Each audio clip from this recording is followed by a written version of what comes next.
I'm sorry, how do we download the document? Go into chat. Yeah, I see it. And click on it. There's a little symbol there with a W. It says the homage taking refuge. Oh, I see that. Yeah. That's underneath it, is that? what Click on that. Okay. All right, the taking refuge comes up. And can you download that to your computer? Mary, is that? I downloaded it, yes.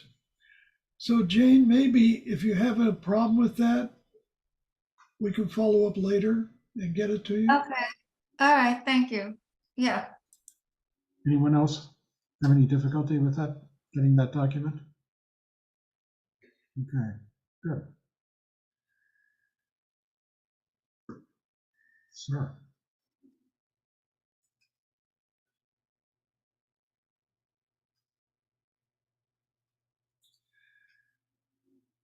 Oh.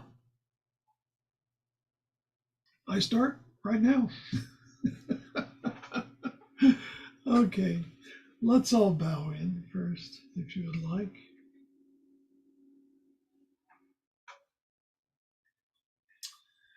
Oh, and let me do this. Okay. It's always a shock when I see my big old face there. Okay, becoming a dharmic person. This and the next chapter are actually at the end of a section in the book. We're following a section on discipline. And in a way, this is a kind of fruition.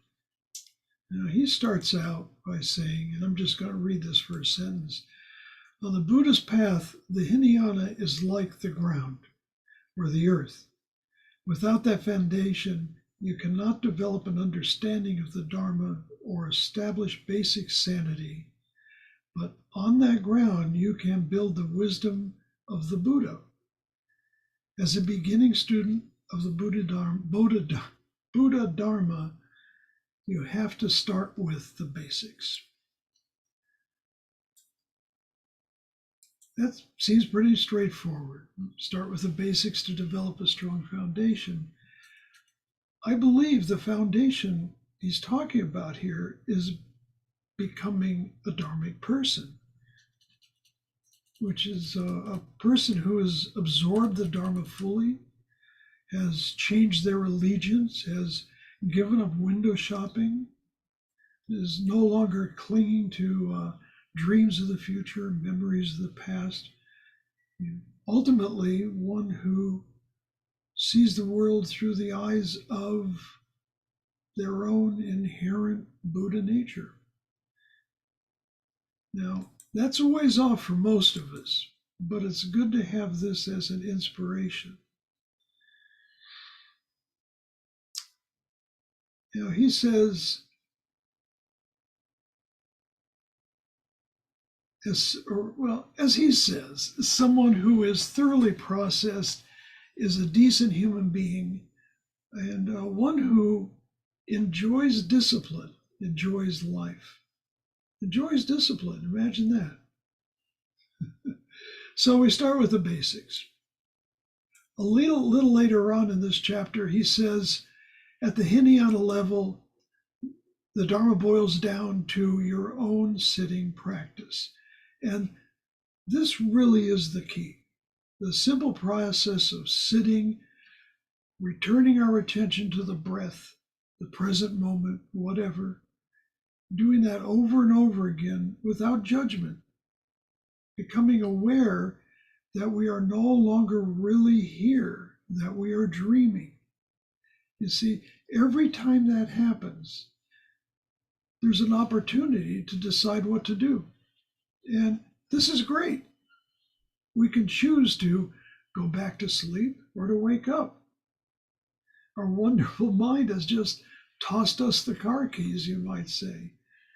So by applying discipline, the discipline of coming back, which is what this whole section of the book is about, actually. We just let thoughts and dreams go, and we begin to realize how much of our life is spent dreaming, running on autopilot, not fully aware of what's going on around us or within us. Most of us really are unaware of that until we come to this. So we practice. And again, we identify our habitual thoughts as thoughts. And by allowing them to simply pass by, we begin to become more and more aware of their nature. That there are narratives that come up again and again, stories, dramas, and they're all about me. I am a person who did this great thing or this terrible thing. And these stories come up again and again and again.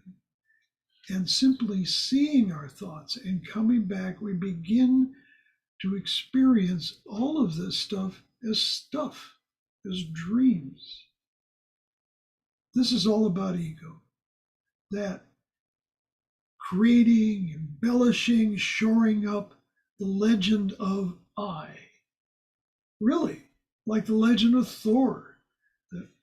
Then Thor picked up his mighty hammer and the heavens shook. That it paints a picture of who Thor is. And in the same way, all these stories we tell ourselves, and actually we tell anybody else who will listen, are all about this me, this is who I am. And it's all about me, I.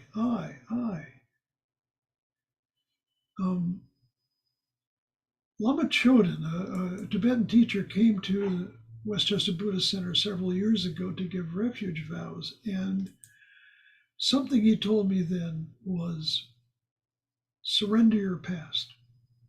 And I just happened to be in a place where in that moment I kind of did. And the first thing that came up was I started thinking about, but wait a second, the time I went to this place, that's who I am. I really actually had that experience that these stories are who you are, and they're just stories. So surrender your past, let it go. Those stories you tell yourself and anyone else who listen, let them go. But my identity, let it go. It's all a mental construct. It is the story of ego. And the more you let go of that stuff, the more you come alive, become present, available, awake. And this is an ongoing process. The letting go of our stories, becoming present, clears the air and prepares us to receive the teachings. It's like it's hard to really take in the teachings if there's this cacophony going on in your mind. And if everything that's coming in, you're needing to evaluate in terms of whether this will profit you or not, or what it may remind you of. You see? So this process brings us to a place where we can receive the teachings. As we become less distracted and more present, we can begin to pay attention to everything. We can actually be here instead of maintaining that legend of I, serving the needs of our big old ego. And then a new kind of awareness emerges. Not actually new, it's been there all along, but covered up. And this is liberation. The Hinayana is the path of individual liberation. And this is how you get there. This is the project of the Hinayana. And the place where it is most directly worked on is in the practice of meditation. Now he says, so in the Hinayana, the yoga of details, you make sure that every aspect of your being is thoroughly and fully examined, understood, and trained so that you will be worthy later on to hear the teachings of the Mahayana and Vajrayana. So, in other words, this becomes more important as we go along. And that really opening yourself, becoming present, and being able to really take these teachings in at this level is really important. Learning to let go of self-doubt, self-hatred, and criticism, understanding that all these stories aren't real. They have no substance. That's what becoming a dharmic person is all about. So this is what happens when you spend more time awake. Yeah. Okay. I thought of an analogy. I don't know. Okay. Anyway, that when we begin meditation, we usually start by bringing our attention to the body and our posture. And until that moment, we usually are not aware that we may have been slouching or in some other posture. But when we bring our attention to it, oh yeah, and we straighten up. When we check the body for tension, we usually find tension that we didn't know was there until we went looking for it. So this is similar to what happens as you wake up. Was that a signal to me, John? No. Okay. So he goes on. One of the main characteristics of the Hinayana is mixing mind with the Dharma. And mixing mind with the Dharma is, well, it means becoming a dharmic person. It means that the more you immerse yourself in this, the more you start, the more your thoughts become thoughts of the Dharma. He says, in the Hinayana, your wildness, obnoxiousness, and mindlessness are being changed into mindful, decent, good state of being. And this is all about, in many places, he talks about taming ourselves. It is another description of a dharmic person. It's a person who has changed their allegiance. It's no longer window shopping, who sees the world through the eyes of their enlightened nature, is no longer clinging to dreams of the future, memories of the past. As he says, someone who is thoroughly processed is a decent human being, one who enjoys discipline, enjoys life.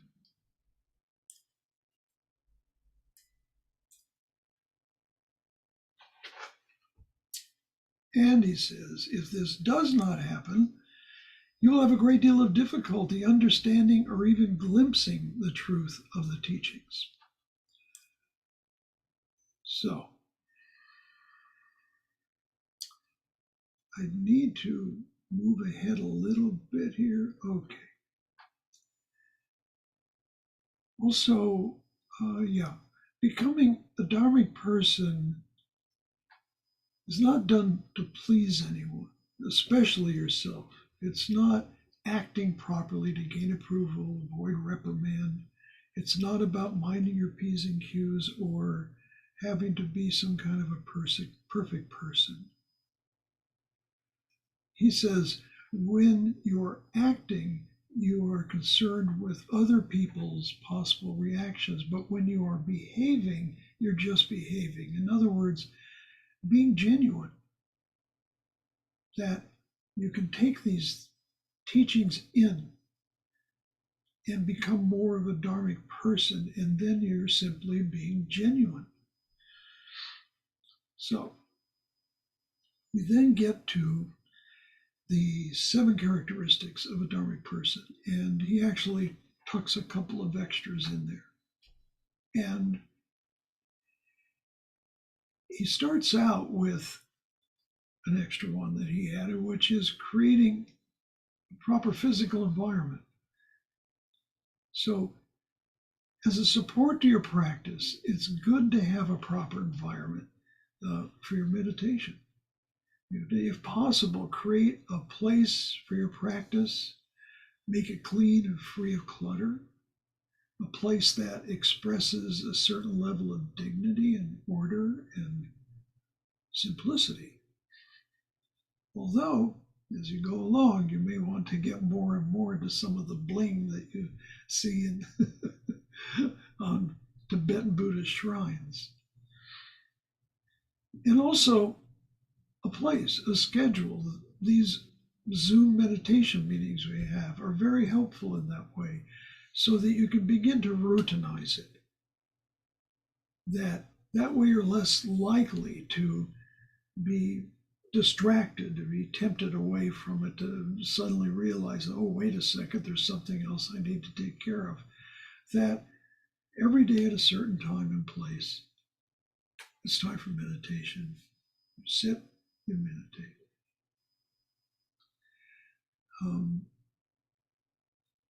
Now, the first of the 7 is passionlessness. Now, passionlessness does not mean being kind of dead or like a zombie or something. You see, passion is what drives us to seek pleasure and avoid discomfort, and is always seeking ways to keep the legend of I going. You see, that legend, those stories require constant maintenance. So when we sit down, that can be very uncomfortable. And that experience, there can be an antsiness that develops, and that experience is what we call hot boredom. And for many, boredom is the worst thing that can happen. And why? If you think about it, if everything's okay, and nothing really needs to be done right now, why not be totally content just doing nothing? Why not? Because our ego is busy turning away.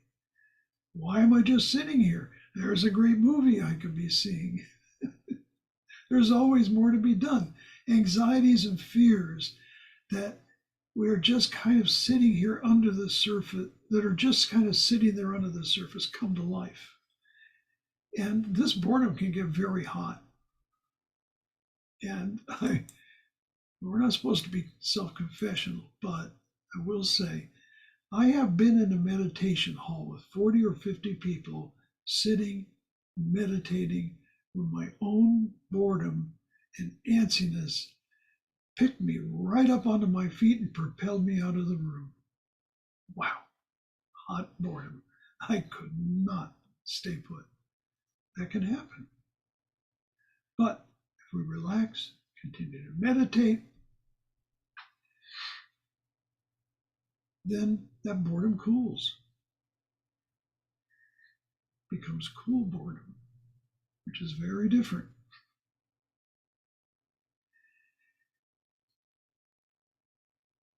That things lose their urgency, that you can relax and there can be a different kind of experience. He says you are always looking for ways to solve your boredom problem. In contrast, passionlessness means experiencing boredom properly and fully. And that means really settling into this place of not doing, of giving up, trying to change the world to achieve happiness, to no need to acquire anything, to soothe our anxiety or our hunger. This is passionlessness. The second one is contentment. With the development of cool boredom, restlessness subsides and a different kind of relaxation can develop. There is no need to be constantly on the lookout, seeking the next thing to occupy yourself with. You are content. So letting go of striving and achieving contentment is liberating. Suddenly there's more space in your life. He says, you are contented in your own existence. You appreciate what you have and rejoice in it. Enough is enough. When you are constantly changing from one thing to another, you cannot celebrate your own life. And then obstacles no longer trigger the need for anxiety, maybe fear or dread you may have. They're just part of life. Right? Climbing a flight of stairs might even become interesting. So, and he says you have an appreciation of obstacles becoming simplicity. The next attribute is fewer activities. So, as we develop passionlessness, become more content, there's less need to occupy ourselves with unnecessary activities. So, idle chit chat begins to feel kind of stupid. You're content. There's no need to think about what should I do now? And what new things should I acquire? And what activity should I jump into? Of course, there are things in our life that need to be done, but much of the time we are entertaining ourselves one way or another.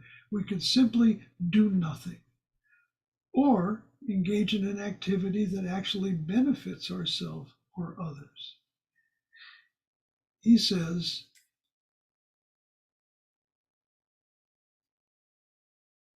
well, he defines it simply at the beginning. The third characteristic is not engaging in too many activities. You are reducing unnecessary activities, reducing non-functional talking and entertainment mentality. So, and points out that even in meditation, you're involved in a lot of activities. So this process of meditation of beginning to relax and settle and just let these things go by is another kind of activity that you can relinquish. The fourth thing is contentment, is good conduct.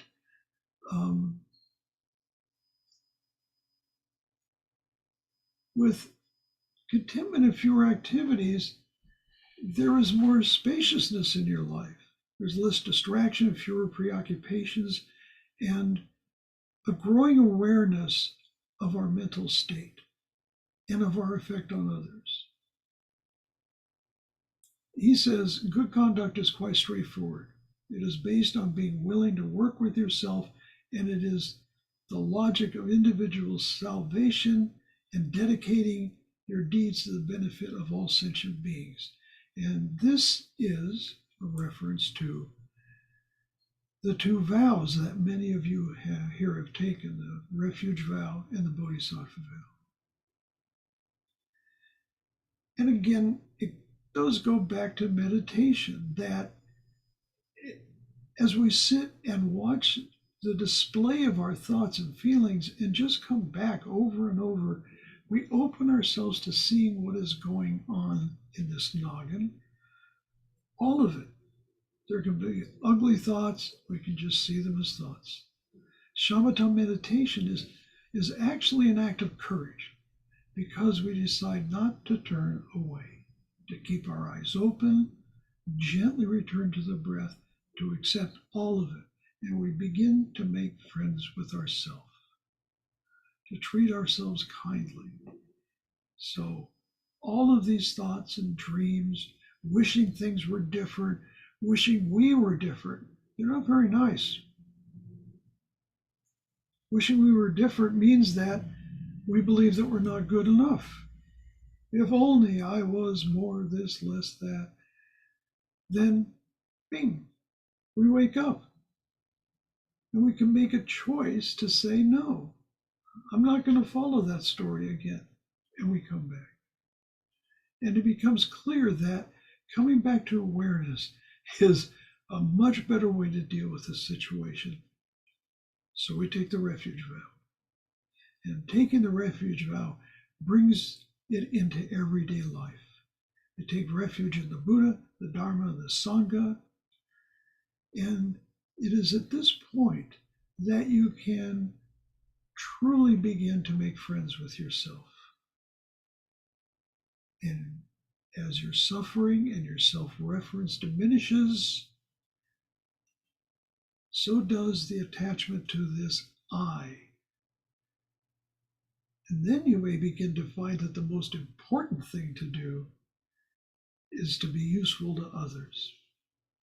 So you take the Bodhisattva vow, which is the vow to dedicate yourself to the benefit of all sentient beings. He says, good conduct is based on mindfulness and awareness in which you see whether whatever you are doing as an extension of your sitting practice. And I read this as mixing mind with Dharma, actually. The next thing we have is awareness of the teacher, number 5, and taking these vows, good conduct, possibly taking the refuge vow, the bodhisattva vow, is the refuge vow certainly is where the window shopping ends for sure. This is where you are, you're here. And it becomes important to have a relationship with the teacher. He says in Hinayana, the teacher is an example, an elder who is behaving in a way that you should behave. And you can emulate that teacher properly and fully. You have a sense of sacredness in studying and listening to the teacher. Now, the teacher is not regarded as a saint without fault, but a fellow practitioner who has grown to manifest the Dharma. And parenthetically, you might say, I encourage all of you to take every opportunity you have to spend time with the teacher. That can be simply contacting one of the teachers here to talk about your practice. It can be attending an event, if there's a traveling teacher, and it certainly includes these classes. It can be a social event. But any time that you can spend time with a teacher has value. You may want to ask questions or just hang out, simply seeing how they conduct themselves, that all of this can begin to rub off on you. And propagating the Dharma, let me see, there's 2 more. Propagating the Dharma, an attitude of goodness.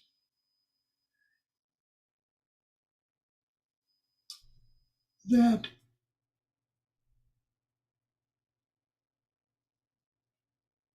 I don't have too much to say about these last 2, to tell you the truth, because I had a little bit of a hard time really grokking this, you might say. So I'm going to ask John to possibly fill in some blanks here. But propagating the prajna, my take on this is that as you become more of a dharmic person, as the Dharma becomes more a part of you, that then you acquire a certain kind of intelligence, a certain kind of wisdom, just that comes just simply from having your eyes open, of being really present. And that by just being around, that this can begin to transmit to other people. I mean, he says you should find out what your mind is made out of, what your mind's projections are made out of, and what your relationship with your world is made out of. So really fully understanding, gaining a real understanding of what is really going on. And attitude of goodness is about, here first, a basic goodness. He says, properly considering the Dharma will help you to realize and appreciate basic goodness. And basic goodness is a concept that we find especially in the Shambhala teachings. And it is kind of the opposite of original sin. Basic goodness says that this world is full of beauty and vivid display that is worth being here for no reason at all. And that within all of us is a natural, the reference they use in the Shambhala is the great eastern sun, this rising sun, this radiant energy. And that this is there in all of us.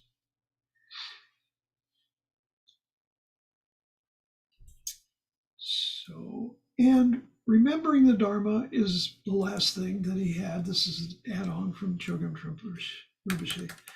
And, is basically saying, remember to do it. Come back to these things. Stick with it. Create that space for yourself to meditate and meditate. Meditate, study the teachings, contemplate them, look to the Buddha as inspiration. Just do it. And I think I would like John to take it from here.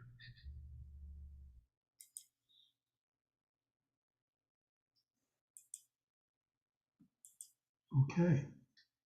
Thank you, Barry. Well, I'll say a few more words about the last couple of these. 3, propagating prajna, intellect. The more we study the Dharma, and the more it makes sense to us, and I find that it does, and I think many people do, it becomes a part of your life, and a way in which you understand and describe this world and your position, your role in it, your activity in it. So you become soaked in the Dharma at some point.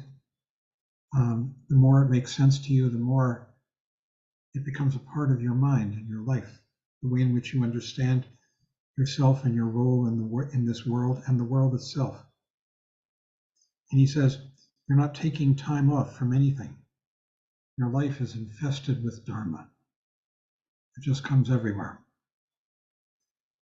This attitude of goodness is very interesting. It's ego, which is the source of all confusion and suffering, is basically a feeling of criticism of oneself and one's world. We feel they're not adequate, that I'm not adequate, I need improvement, that the world is not adequate. And this is this is what basically gives ego, I, a function. Because ego's job is to correct, to make better what is regarded as not good enough. And what the teachings are saying is that when you have the eyes to see beyond ego, beyond this feeling of self-criticism and criticism of the world, then the world becomes worth being here for no reason at all, as Barry said. It's just intrinsically worth being here for, which means in the Shambhala teachings, that's called basic goodness, basic wholesomeness. And so we begin to develop this attitude from our shamatha practice, because we begin to let go of those thoughts. All thoughts have to do with dissatisfaction, a feeling of criticism.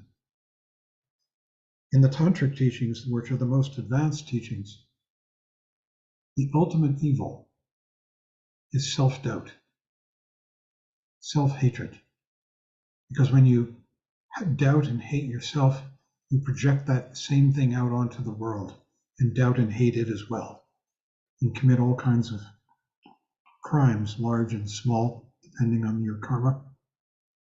And so when we begin to let that go, we begin to realize what in Buddhism is called our Buddha nature, the fact that we are inherently, fundamentally awake. When we let go of that self-doubt, which is always an activity, there's just this pure awareness. And this pure awareness becomes more and more vivid, more and more beautiful, more and more full of clarity, compassion, love, and skill in helping others. So that brings us to the 8th, which is remembering to be dharmic, which is his extra step to Rinpoche's. So the Dharma is no longer regarded as a separate entity, he says, but as part of your being, part of your basic existence. One begins to have confidence in that it's not really personal, it's not an ego trip. It's not like I'm making me big. It's that this world, and of which I am a part, is fundamentally good and worth being here for. So finally, in the end, he says, in the Hinayana, we need good toilet training. This is what he's talking about. Toilet training means that you're cleaning up your act, you're getting rid of this nasty self-criticism and self-hatred. The lineage fathers, including Jamgon Kongtrul of Shechen, were fully toilet trained, he says. He's talking about they come clear, they come here, they are present, and they appreciate this world as it arises in the only time we ever have, now. With such training, you could actually relate with yourself fully and properly. You could be fully toilet trained with a smile on your face. So there you are. This is the beginning, the Hinayana stage of the path. The second chapter I put into chat the 5 precepts. And these are really, if you go to a meditation program, a week-ton, it's a week-long group meditation program, or a daton, a month-long, or if you go into retreat, you might take these precepts every day. And they are not killing, not stealing, not lying, refraining from sexual conduct, and not drinking intoxicants or having intoxicants. We'll come back to these. And really what they are is a way of giving up ego entertainment, ego protection, ego self-absorption. All about, ego is always about I want pleasure, I want protection, I want to push away things that threaten me. And these 5 precepts are about giving up that kind of gross, self-centered egotism, which blinds us, which colors the way we see the world. And we see it in terms of I, which is a great distortion. And we fail to appreciate, when we see it in terms of I, we see it in terms of needing correction, being inadequate. We're constantly thinking about how we can improve our world and ourselves. How I can have a better dinner, how I can have, be appreciated more by my friends, how I can be more successful in life. And there's this dream of the future, which is so painful. So these are called the discipline of pratimoksha.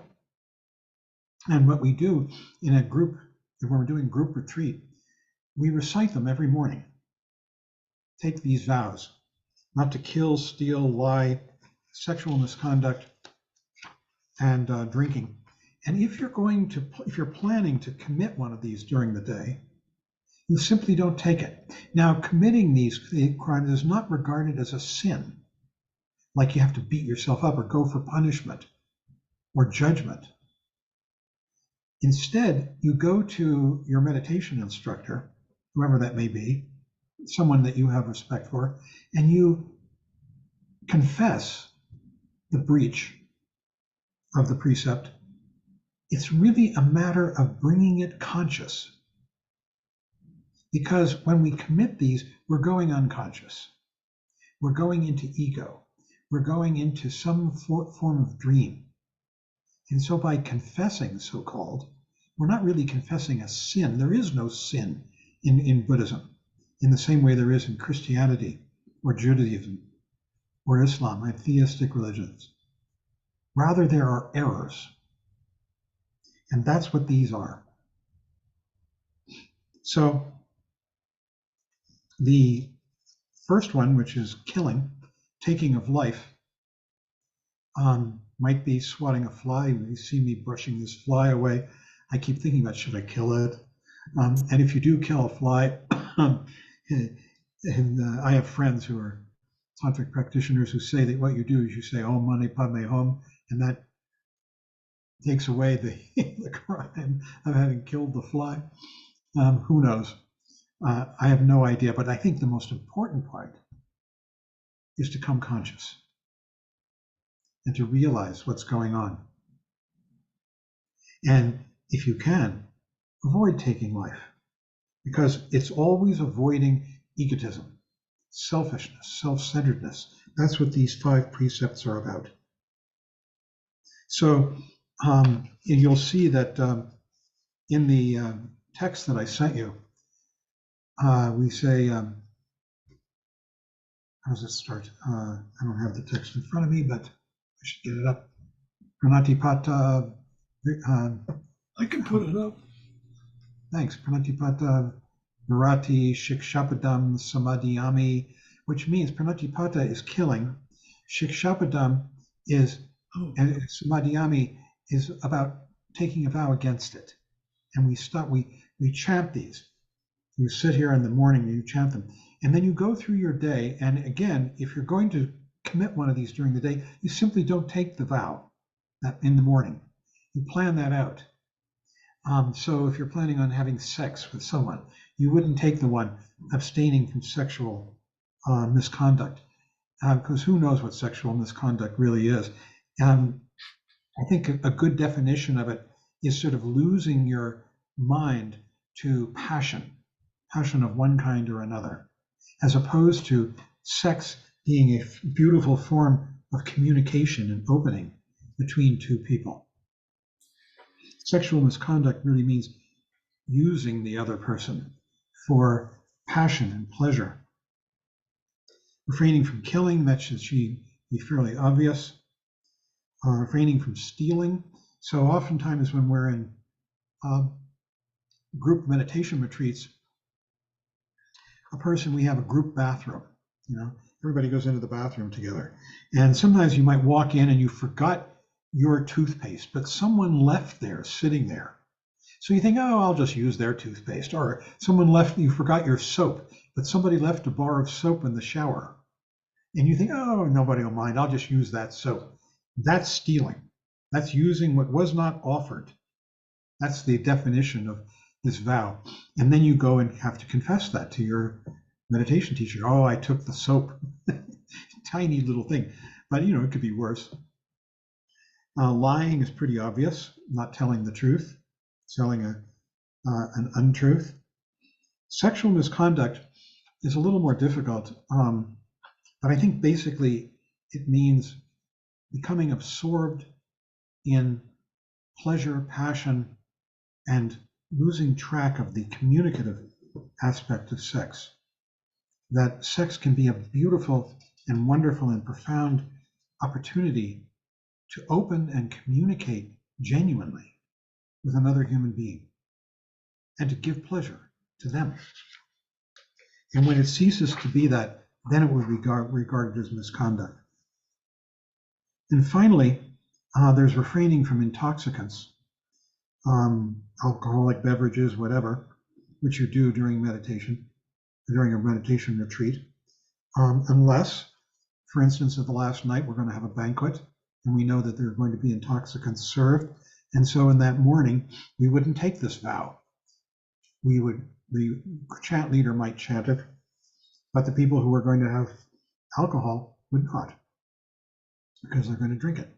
And the joke is, it's not really a joke, that if you break that vow and take intoxicants, you're going to commit one or more of the other 4. You have sexual, improper sex, or you'll steal, or you'll kill something because you were drunk or intoxicated, whatever it may be. Could be drugs. So then finally, this is very interesting that, and you can contemplate this and make your own decisions about it, that in the Hinayana, for a precept to be considered broken, 3 things have to occur. The intention, I'm going to have alcohol. The application, I'm going to drink alcohol, and the fruition that it's down in my stomach and intoxicating me. Those three things have to be there. The intention to kill, the application of actually striking something like a fly with a swatter or worse, and then the fruition that you've got a dead corpse. These three things have to be present in order for the vow to be broken at the Hinayana level. If any one of them is not, and it's usually they go in reverse order, you didn't fulfill it, you don't have a corpse, you may have hit the fly, but you didn't kill it, or the intention, you killed something but didn't mean to, then it's not regarded as breaking the vow. Later, at the Mahayana and the Vajrayana level, it's much less forgiving. If you even have the intention, you are regarded as having broken the vow, but not at the beginning level, at the Hinayana level. And we don't psychologize these, he says, these precepts at the Hinayana level. They're based on definite actions. You actually have to do them. He says, likewise, you must thoroughly fulfill the refuge vow to achieve individual salvation. Same thing, you have to have the intention, the application, and the fruition of taking refuge. Otherwise, the vow's aspiration isn't realized. He says the idea of drinking, not drinking, seems to be based on the approach that one mustn't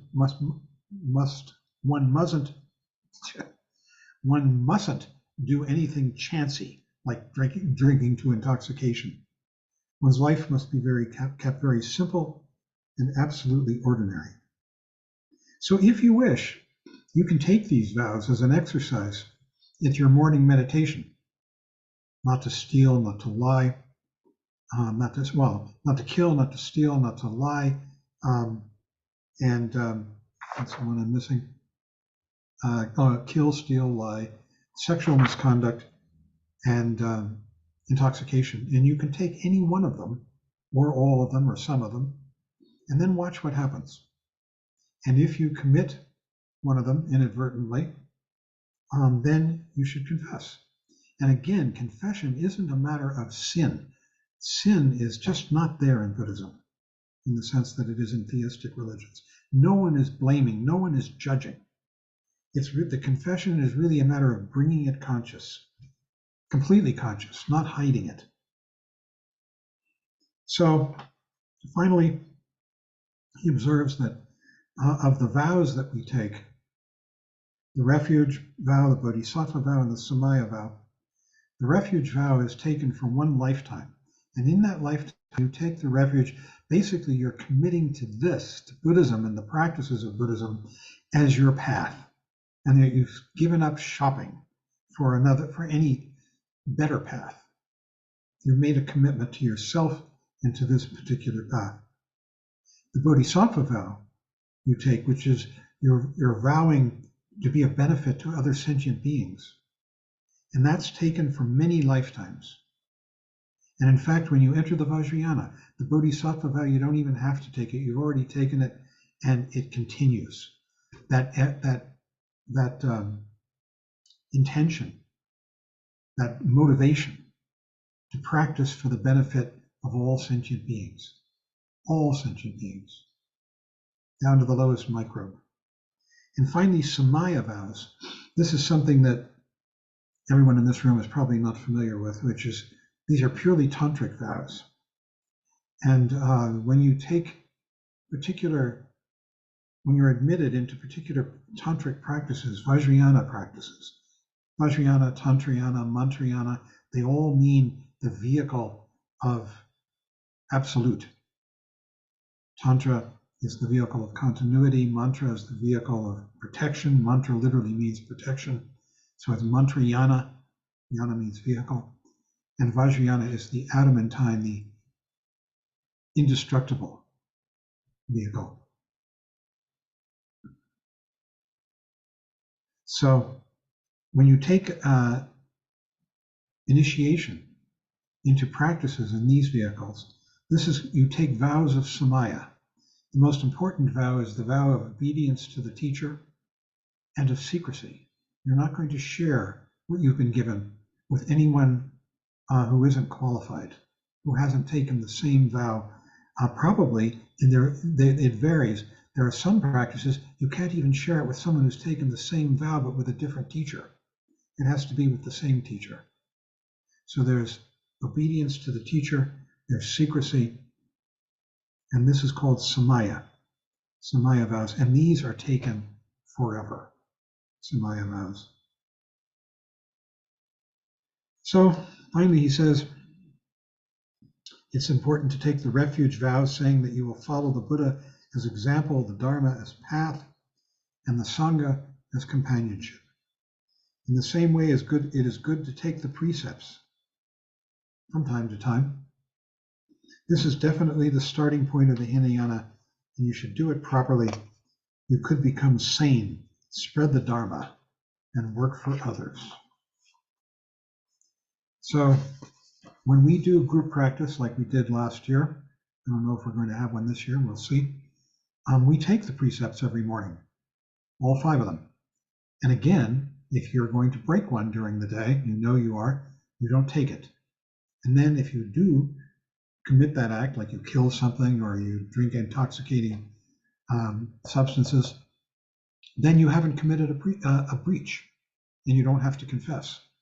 But if you take the vow and then commit the breach, then you need to go to confession.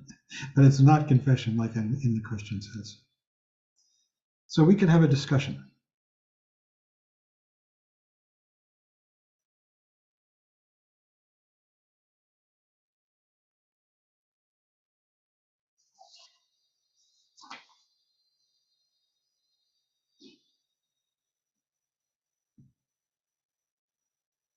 There are people here who have taken vows at programs. I can see. Emily, you're nodding, yes. And Fred? Yeah. Yep. Yeah, when you're sharing about the precepts, I'm starting to see like the functional practicality of coming into awareness of things that we might hide about ourselves, self-deception. And what popped into my head when you were talking about it was a story of Jewel. I don't know if anybody knows the singer. She was homeless for a number of years, and she had this really bad habit of stealing things. And she would sometimes walk out of a store and didn't realize she stole something. And how she sort of fixed that is she just started paying very, very close attention to her hands all the time. And ever since then, in meditation practice, I'm always noticing my hands, and when they move, I'm like, oh, wow, they moved. Okay. Good night. And there's something to that, just not, these little details of the body, like if we're always fidgeting around or moving, there's some uneasiness of the mind somewhere, and we're attached to something and not relaxing in the moment. That's excellent. Yeah, these vows are really about awareness,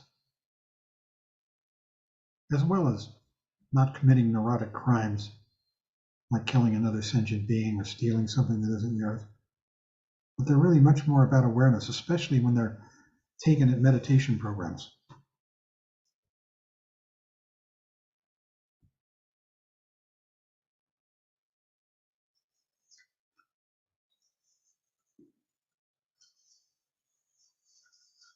About the 7 characteristics of a dharmic person. They all seem to revolve around meditation practice and coming aware. Simply being awake. Miriam.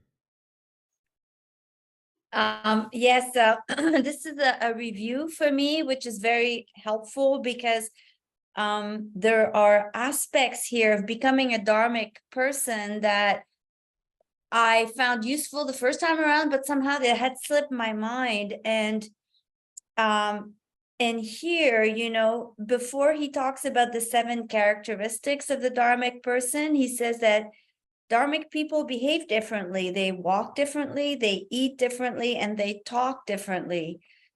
And I remember having that really impregnated into my awareness when interacting with others, when teaching, when eating. And all of this was forgotten somehow. And it's so helpful to read it again and to remember, because that's about awareness off the cushion, awareness in real life, and not forgetting, you know, not forgetting the Dharma, that you are aspiring to becoming a Dharmic person. So I'm finding this inspiring, you know, to keep those in mind and how I conduct myself in daily life. And yeah, thank you.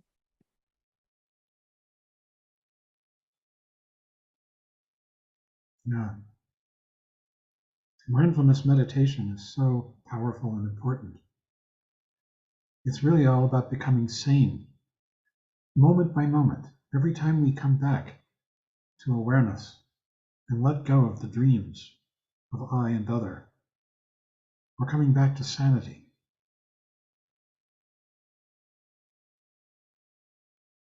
Philip. So thank you, Barry and John. So reading this today, I was thinking of what we're talking about and how awareness helps extend to attention, paying attention, and how paying attention extends to appreciation, and how going along that curve can cause a shift that you could describe as becoming a Dharmic person. I was thinking of a couple of expressions we use in America.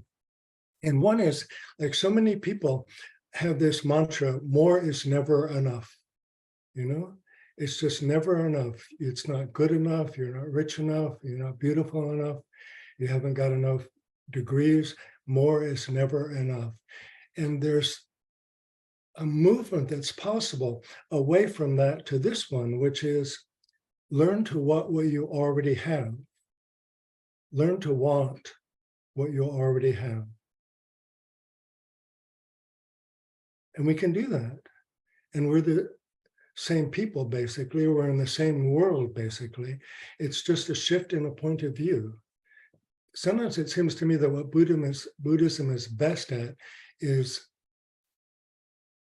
enhancing our vision, allowing us to see, shifting our point of view, to move from more is never enough to learning to want what you already have. So that seemed to me what a Dharmic person is, could be.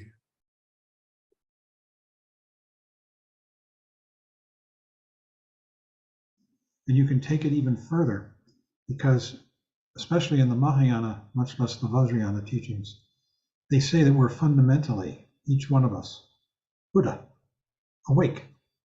That's what we are at core.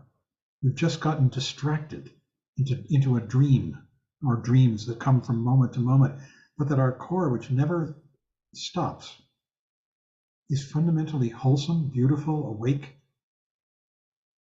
and that we could come back to that again and again on the path. If we could just learn to see that. In flashes, in moments, at the beginning. And that's what, when we sit and meditate and we are thinking, and then we come back to the breath and come back to this space, we're coming back to that. It's always here, this space, this awareness, waiting.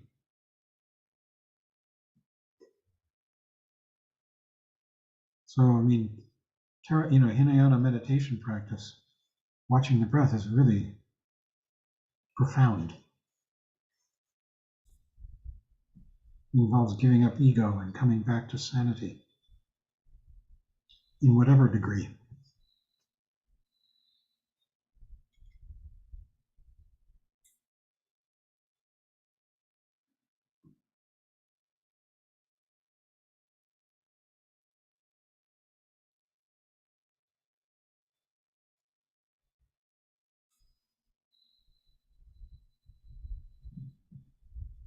And a hush fell over the crowd.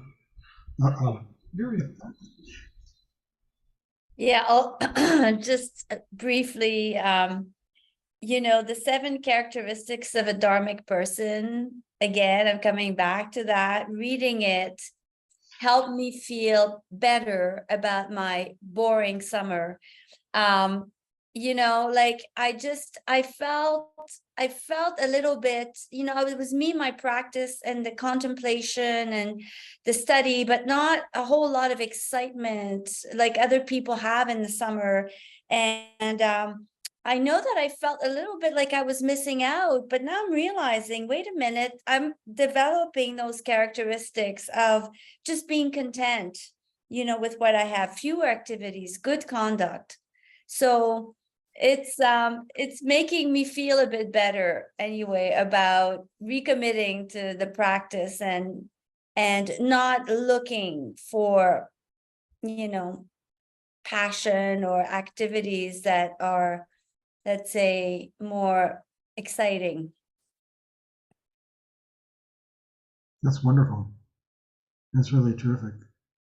Any expression of self-confidence and appreciation of the teachings is, I think, heading in the right direction. Definitely.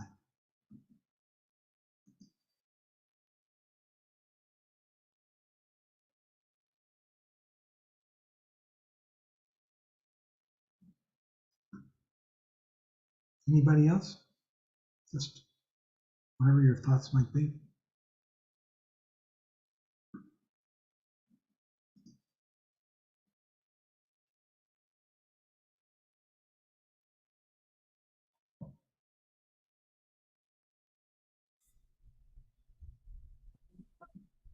Good.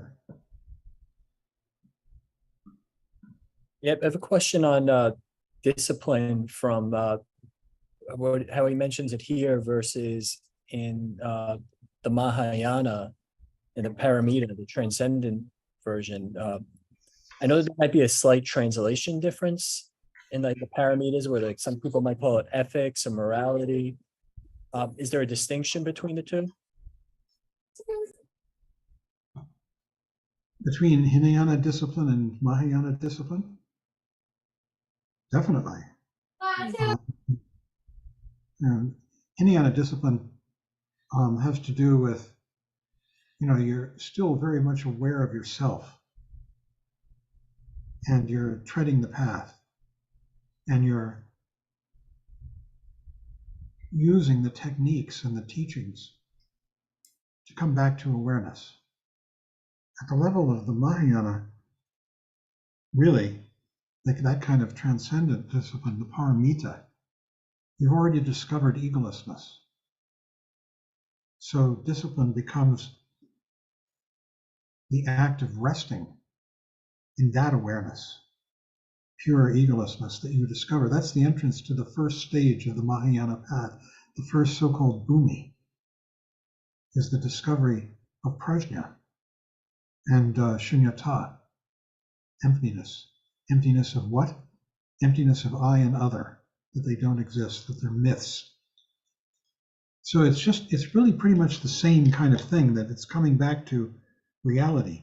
It's just the depth of what that reality means. The Hinayana versus the Mahayana. It's deeper at the Mahayana level. It's more true, more profound.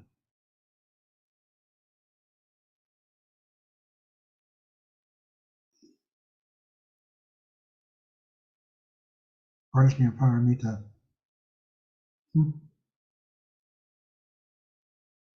Virya paramita. Paramita, transcendent virtue. Transcendent means devoid of I and other. That's what the paramita is about. But we're still, even at the Hinayana level, we're heading in that direction, because we're coming back to the present and giving self-indulgent dreams.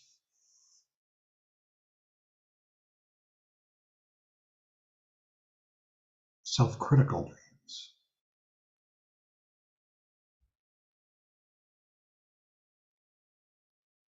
There's this guy on the wall behind me here.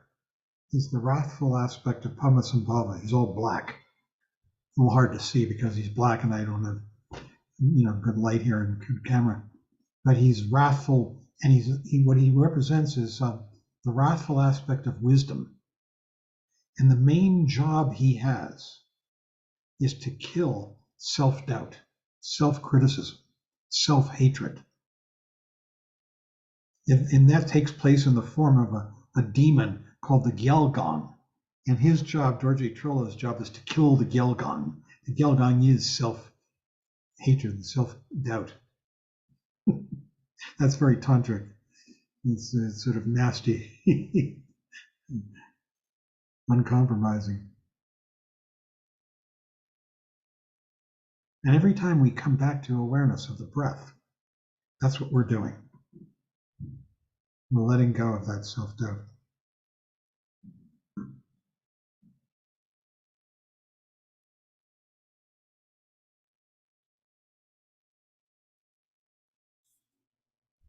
Well, should we fold up our tent? Yeah. But Fold I up was, the tent. and I think it's a little bit more than like the breath. The breath is one reminder. Like the way I kind of think about the breath is like, oh, if I'm breathing, I'm not in the bardo, and then I have a body. And then, awareness of the body, something Bernie would yell at me all the time. He would yell at me about my posture. He's like, oh, I see, you kind of be like the Gelgyong and say, or not the Gelgyong, more or like Dorje Trolla? yeah, thank you. And yell at me about my posture, that I'm not taking good care of myself. I'm not appreciating myself. And it was a tough lesson, but I'm like, yeah, there's something to it. Plenty. Mm-hmm. Yeah, ego is all about self-punishment in one form or another. Even when it's proud and happy, it's thinking comparatively about how I'm better than, with a little bit of doubt in there. By the time you get to the hell realm, there's nothing but self-hatred.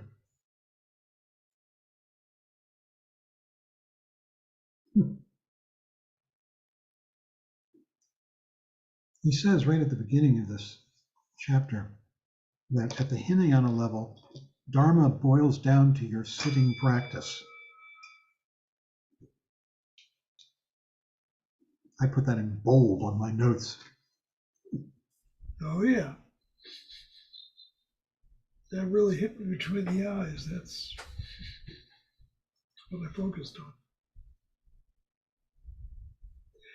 It always seems to come back to that, Meditation practice never leaves us. It's never left behind. And it's absolutely necessary.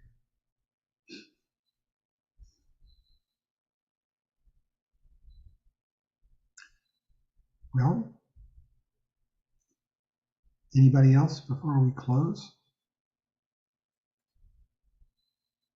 Darlin, you have anything? I was going to ask, is the self-doubt would that be defined in terms of not trusting what you see when you're meditating? I don't mean, but you know how you do it and you know that it makes sense? Is it trusting that? Is that what, am I making any sense? Because we talk about when we first do it, the reason that you keep doing it is because you can see that it's making sense and it's real. So I was just trying to understand the self-doubt a bit. And it seems to be about that, not trusting that. Seems to me you're right. Okay. When you have self-doubt, you're thinking, no, this isn't it. I've got to do it better. How can I do it better? Am I doing it better? No, I'm not doing it better. Now I'm doing it better, but it just lasted for a second. All those kinds of self-critical thoughts. And it seems to be something like faith, not exactly faith, but something like trusting what you see. And I'm trying to take away that word see, but I can't think of another word. Trusting what you perceive. I think that's good. Yeah. It's a kind of confidence you gain. That this is it. What we see right now. We can relax into it.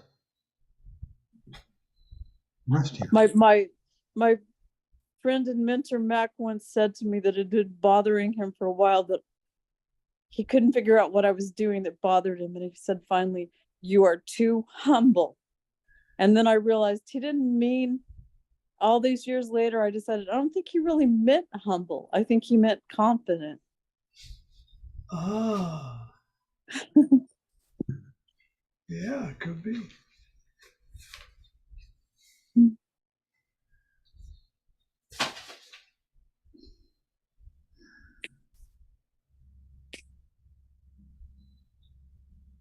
Well, you want to do the chants? Sure. Who's leading? Anybody want to? You were, weren't you? Yeah. Okay. There you go. I'm going to mute everybody. Wasn't me, but that's okay. I think it was maybe. Oh, yeah, it was me. Okay.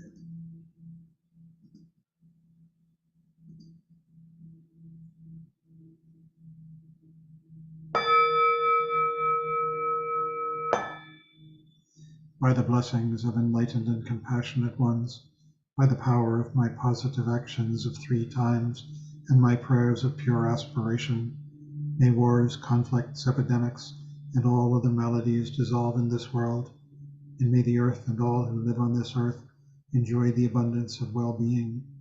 May all learn to live lovingly with each other.